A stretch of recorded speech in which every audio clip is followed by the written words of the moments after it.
menyebutkan satu persatu ketua PGRI Sumatera. Dan kita nggak usah membeli makanan dari sini, nggak usah beli beras dari sini. Kita bawa uang, Pak. Karena yang diperlukan oleh pengungsi hari ini adalah uang. Toko sudah mulai buka, warung sudah mulai buka. Yang tidak punya adalah mereka uang. Kalau mereka makan mie tiap hari terus juga kasihan juga. Nanti kita bawa uang dibagikan agar ekonominya muter.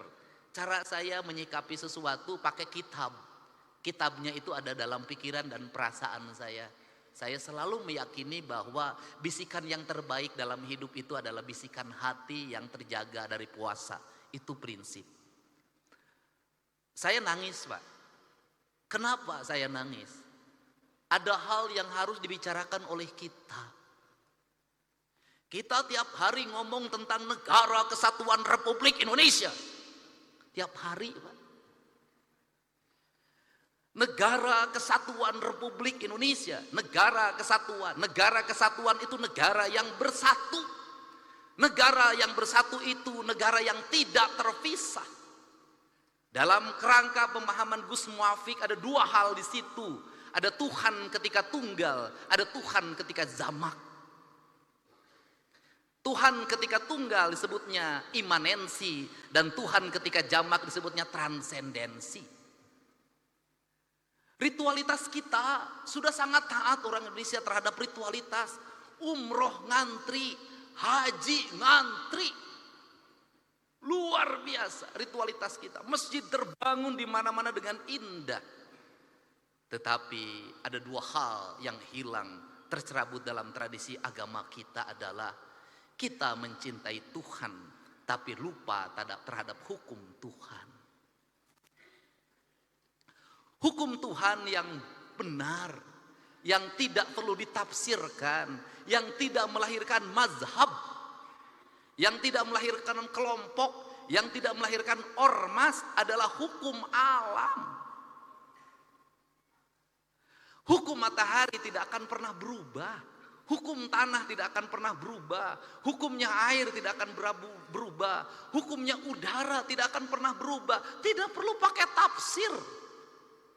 Karena tidak perlu pakai tafsir, dalam pandangan saya mencintai Allah berarti tunduk dan patuh pada apa yang ditentukan oleh Allah. Ketundukan dan kepatuhan kita pada apa yang ditentukan oleh Allah adalah ketundukan dan kepatuhan kita pada kausalitas, pada sebab akibat, pada hukum alam, hukum yang universal, yang di seluruh negara sama itu hukumnya. Sehingga seorang nasionalis dia akan menangis ketika hutannya dibabat. Seorang nasionalis dia akan menangis ketika hulu-hulu sungainya diuruk. Seorang nasionalis dia akan menangis ketika mata airnya makin mengering. Kalau kita mengaku mencintai NKRI, mengaku menjadi nasionalis, membiarkan hutan dibabat, membiarkan sungai diuruk, membiarkan laut diuruk, dan membiarkan mata air mengering, saya katakan Anda pembohong. Dan Anda tidak mencintai Indonesia. Saya secara pribadi hari ini anak-anak muda, Kak Kuarnas mulai posting. Di media sosial mereka menggugat, Pak. Apa yang mereka gugat? Belanda menjajah Indonesia 350 tahun. Gunung masih utuh, samudra masih terbentang luas, sungai-sungai jernih. Dia meninggalkan perkebunan yang terhampar, bangunan-bangunan yang indah, gedung-gedung yang kokoh, jalan-jalan yang kuat, jembatan kereta api yang kokoh. Indonesia merdeka 80 tahun. Gunung gundul, sungai keruh, hutang menggunung, bangunan-bangunan hampir tidak ada yang berkualitas, jalan-jalan mudah rusak, jembatan mudah roboh. Pertanyaannya adalah siapa yang penjajah itu? Ini kesadaran mungkin tidak layak diomongin sama gubernur, tapi saya mewakili hati nurani saya yang selalu ingin saya ungkapkan dimanapun. Kenapa? Ini problem bangsa. Dan kebiasaan kita ini adalah ketika bencana kita ribut melakukan perbaikan. Tapi nanti ketika sudah musim kemarau lagi lupa lagi. Berbuat lagi. Kenapa saya ngomong begini? Saya punya hitungan ekonomi. Kita dapat dari pembabatan hutan berapa triliun. Kita dapat dari pengambilan pasir berapa, dari pengambilan gunung berapa. Tapi ketika bencana berapa puluh triliun, ratus triliun yang harus kita kerahkan. Rugi. Bangun jalan di Jabar, baru bangun diinjek lagi sama Toronton yang tonasenya 40 ton, 30 ton, rugi, Pak. Dan semua orang diam, berdiri seperti patung. Patung dimusrikan, tapi sikap kita yang mematung, membiarkan kerusakan terhadap Indonesia, dianggap ada sikap yang beriman. Gak bisa. Sehingga inilah yang ingin saya bangun. Gerakan pendidikan kita harus menggerakkan anak-anak kita kembali pada titik dasarnya. Dia adalah manusia Indonesia yang mencintai tanahnya. Problem anak-anak kita hari ini apa? Dia tidak mengenal tanahnya. Kenapa tidak mengenal tanah? Sejak lahir kakinya tidak pernah menginjak bumi. Pakai sendal, di sepatu, tidak pernah berlari di pematang sawah, tidak pernah berenang di sungai, tidak pernah dia berlari menuju gunung. Dia menghabiskan waktu dalam setiap hari hanya dengan gadget. Dia mengenal ikan di gadget. Dia mengenal padi di gadget. Dan setelah itu negara lain mengintip kita. Dia kemudian mengunci kita, otak kita. Mengunci otak anak-anak kita. Standarnya sebegini. Orang Indonesia umurnya segini. Kenapa? Mereka sudah punya rumusan. Kenapa? Bahan baku tempenya dari saya. Saya sudah tahu itu kualitasnya. Dagingnya dari saya. Semuanya dari saya. Saya sudah tahu isinya apa. Kamu umurnya sekian. Nanti ada penyakitnya ini. Dan ketika penyakitnya ini ahlinya dari saya. Alat kesehatannya dari saya. Teknologinya dari saya. Kamu akan jadi bangsa dungu selamanya.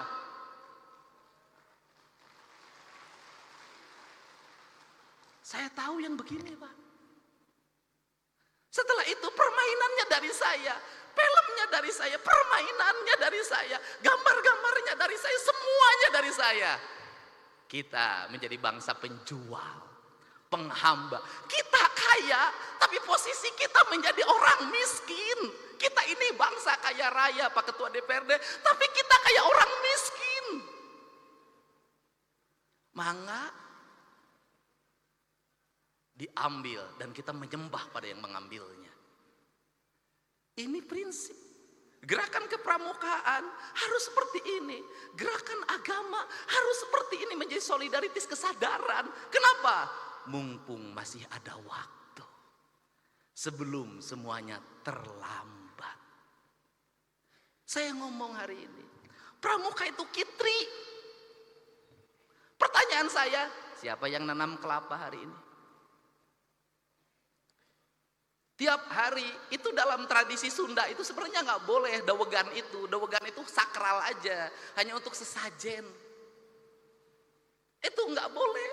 Kenapa? Itu pantangan pamali. Saya tahu kalau yang mudanya diambil terus, yang tuanya tidak akan lahir.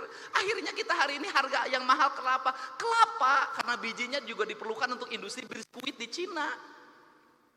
Barang yang murah kita ini tiap hari ngomong nanam nggak ada.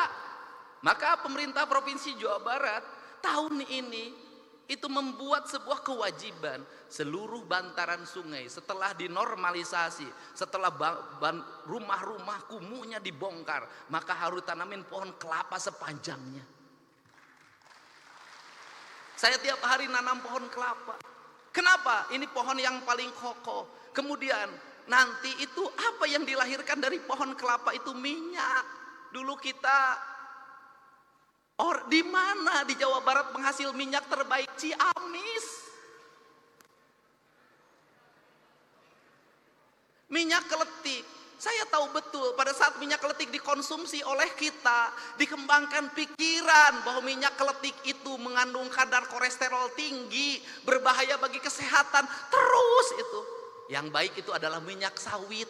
Sekarang dibalik lagi, yang terbaik itu adalah minyak kelitik barat. Itu begitu. Kamu ketinggalan. Yang bagus ini. Saya katakan, saya bertemu dengan orang-orang yang pinter. Dia ketawa. Apa itu? Kalian itu menuju ke tempat saya pergi. Kenapa? Kita ngikuti peradabannya orang lain sudah meninggalkan peradaban itu, dia menuju ke peradaban kita. Makanya saya berulang-ulang, kenapa saya mulai dari isu Sunda? Kenapa? Karena orang Jawa Barat itu Sunda, tadi diceritakan pada saat Nabi Muhammad lahir, kita sudah ada Salaka Negara, sudah ada Taruman Negara, sudah ada Galuh. Artinya apa? Pada saat orang lain jahiliyah, kita ini sudah berperadaban. Dari sisi sebagai bangsa, saya sangat bangga sekali pada saat Nabi Muhammad diutus untuk mencerahkan pikirannya orang Jazirah Arab. Orang Sunda sudah punya kerajaan, orang Sunda sudah punya peradaban, orang Sunda sudah punya sistem, dan hidupnya tidak pernah berperang dan berbunuh-bunuhan. Sehingga kujang, jangan salah, kujang bukan alat perang. Kujang adalah alat sistem pertanian. Bangsa Sunda tidak pernah berperang. Hidupnya menjunjung tinggi apa? Dedehan, welasan, asihan, nulung kanu butuh, nalang kanu susah, nganter kanu sieun, nyaangan kanu poeken, saudara. Sehingga menjadi bangsa defensif. Kenapa menjadi bangsa defensif? Tanahnya sudah subur. Nggak usah, biasanya bangsa yang suka perang itu adalah bangsa yang di tanahnya kering. Dia mencari sumber energi, dia mencari sumber pertanian. Kita mengesagala ayak, makanya gaya hidupnya si Kabayan. Kenapa gaya hidup si Kabayan? Bari ngagerek ceuri ge nuna bubuk menang lauk. Sederhana. Kenapa jadi begini hari ini? Karena hari ini di Jawa Baratnya sudah ada keragaman orang. Dari Sumatera, dari Kalimantan, dari Jawa Tengah, dari Jawa Timur. Semuanya hidup bersatu di sini. Maka sekarang kita berkompetisi. Nggak bisa ngandelin lagi ngagerek celi. Lamun ngagerek celi mana? Celi terus kayak manajer benang ku batur alam. Makanya dirubah lagi oleh saya, harus kecekatan, tepat waktu, efektif. Dan saya contohkan di acara-acara provinsi, MC cuman pertama, kesininya nggak usah. Kenapa? Menghambat waktu dan cermin orang bodoh. Kenapa cering orman bodoh? Itu jadi gubernur yang nggak ngerti apa-apa. Diukwe ditita, maju ke depan pidato aja disuruh. Yang terhormat Bapak Guru kami persilahkan, manja kudu persilahkan, ambil kesempatan, jangan nunggu dipersilahkan. Gak boleh lah. Efektif satu hari sekian acara. Kenapa saya ingin mengefektifkan ini? Kenapa? Karena keuangan saya efektifkan, waktu saya efektifkan, kinerja ini saya kasih tahu ke teman-teman DPR. Ini aja yang menarik di Pemda Jabar. Pada saat pegawainya full kerja, kinerjanya lemah. Pada saat pegawainya setengahnya yang kerja, setengahnya di rumah, kinerjanya malah lebih bagus. Kenapa itu dilakukan? Duitnya kan kita berkurang 2,458 triliun. Saya harus ngirit listrik, saya harus ngirit air, dan kemudian jalan nggak usah macet kalau pagi-pagi. Akhirnya pegawainya setengahnya sekarang WFH di rumah aja. Kemudian lebih produktif saya lihat, dan mereka pendapatannya lebih baik. Kenapa? Tiap hari nggak usah jajan di kantin, nggak usah ngongkos mobil. Tapi kan kinerjanya ini alam sudah beda, bukan alam lagi berkumpul hari ini. Hari ini adalah alam berproduksi. Produksi hari ini nggak usah lagi panas-panasan, bisa jadi sambil tiduran. Memang dunianya sudah dunia digital. Ini birokrasi modern. Tetapi kalau untuk pendidikan dasar nggak boleh.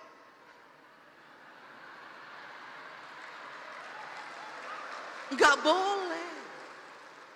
Kenapa? Yang dibentuk adalah karakter manusia, bukan mesin. Kalau SPJ bisa dibuat di rumah, klik kirim. Tapi pembentukan karakter nih yang Sukma Ayah harus belajar baca, nggak bisa. Yang diurus adalah hati, bukan mesin. Yang diurus bukan angka-angka, tapi manusia. Jadi saya tidak setuju anak SD menggunakan HP, anak SMP menggunakan HP. Kenapa? Pembentukan karakter dasar. Mereka harus tahu cara minum, mereka tahu cara makan, mereka harus bisa berlari, mereka harus bisa berjalan, mereka harus bisa bernyanyi, mereka harus bisa baca sastra, mereka harus bisa main musik, mereka harus bisa berinteraksi sosial. Kerakyatan yang dipimpin oleh hikmah kebijaksanaan dalam permusyawaratan perwakilan. Ya harus manusia. Pada akhirnya yang dunia digital juga ada waktunya bertemu. Kenapa? Karena rindu tak pernah tertahan. Nanti ada kangennya, pegawai-pegawai Pemda kangen berkumpul. Sebulan sekali bertemu. Kenapa? Karena rindu itu tak bisa hanya dengan video call. Tidak hanya dengan chat. Pada akhirnya kita adalah manusia nyata, bukan manusia maya. Nah, kerangka ini harus dibangun. Sehingga apa? Ini tantangan buat MUI. Kalau selama ini selalu dikatakan dosa besar itu berzina. Ya. Judi, iya. Tapi menurut saya hari ini harus ada yang ditingkatkan. Dosa yang paling besar itu adalah merusak alam. Paling besar yang berzina hukumnya dirinya dan istrinya dan keluarganya. Tapi membabat hutan di Ciwidey, membabat hutan di Pangalengan, banjir lumpur, triliunan uang dikeluarkan menormalisasi Citarum, pada akhirnya tidak bermakna karena lumpur gunung masuk Citarum dan meluap. Berapa penderitaan yang dialami oleh banyak orang. Dan sebaik-baiknya manusia adalah yang bermanfaat bagi orang lain, dan seburuk-buruknya manusia adalah yang melakukan kerusakan di muka bumi. Kenapa? Karena kerusakan alam memperpendek umur bumi. Bukan hanya umur dirinya, tapi umur bumi. Mempercepat proses kiamat. Dan sekarang kiamat mungkin terjadi karena teman saya namanya Ahmad sudah punya cucu. Dia dipanggil kiamat sekarang. Ini para bupati hadir, terima kasih. Ini penting Pak. Jadi apa concern kita, agama kita hari ini? Saya kemarin ketemu dengan ketua Persis, ketua Muhammadiyah, ketua NU. Saya bilang fikih yang paling kuat hari ini adalah fikih lingkungan. Kenapa? Malu Pak. Anak-anak muda sekarang tuh tidak seperti kita. Kita masih jaga-jaga kalau ngomong. Anak muda sekarang tuh berani posting Mbak. Dan berani mencaci maki orang tuanya. Dia ngomong begini, kan kita malu kalau digituin. Orang Indonesia ini paling banyak berdoa. Tapi orang Indonesia itu paling banyak bencana. Kan malu digituin. Orang Indonesia itu paling banyak berdoa. Tapi paling banyak orang yang sengsara. Orang Indonesia itu paling banyak berdoa, tapi buang sampahnya di sungai, buang sampahnya di mana saja. Membabat pohon itu bukan hanya 1 meter, tapi ribuan kubik, jutaan kubik, menimbulkan kesengsaraan dan itu dibiarkan. Padahal tiap hari kita berdoa pada Allah, kita ingin dijauhkan dari bencana. Kita tiap hari berdoa pada Allah ingin dijauhkan dari bencana. Tapi menurut saya doa ini tidak akan bermakna kalau yang menjadi penyebab bencana terus dilakukan tanpa henti. Kita bicara hakikat, tapi syariatnya tetap terjadi kerusakan, tak ada makna. Untuk itu maka saya sampaikan ini tantangan bagi pramuka. Hari ini Pemda Jawa Barat mulai menanami pohon-pohon enteh-enteh, areal perkebunan enteh yang kosong itu ditanamin oleh anggaran provinsi, orangnya digaji. Kita punya rencana juga dan akan berjalan dan Januari efektif Orang yang nanam pohon dan ada sekian satu orang 2 hektar, itu saya gaji setiap bulannya sampai pohonnya nanti besar. Kenapa? Ini sebuah kepentingan. Ada 2 dimensi yang ingin dilakukan di situ. Yaitu yang pertama adalah dimensi alam yang harus terselamatkan. Yang kedua adalah dimensi sosial ekonomi, di mana rakyat kita butuh uang. Saya jujur, ini ada sayuran tapi tetap saya kritik. Apa yang dikritiknya adalah mohon engkol, wortel, kemudian buncis, yaitu tanaman yang dibawa oleh Belanda. Itu makanannya orang Eropa. Di orang Indonesia nyebutnya sop. Bedanya adalah kalau orang Eropa makan sup itu sebelum makan. Makan sup itu sebelum makan. Kemudian dikasih dagingnya daging yang bermutu. Orang Indonesia itu adalah makan sop keur muludan. Dagingnya make gaji. Terus dalam posisi tidak panas.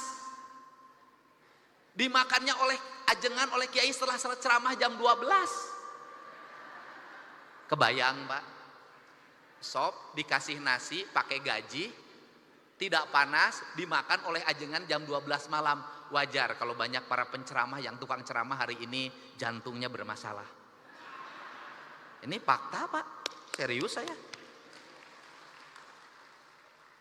Nah, ini tanaman Eropa dibawa. Dan memang ini tanaman itu harus nyari daerah dingin. Download Tribun X sekarang, menghadirkan lokal menjadi Indonesia.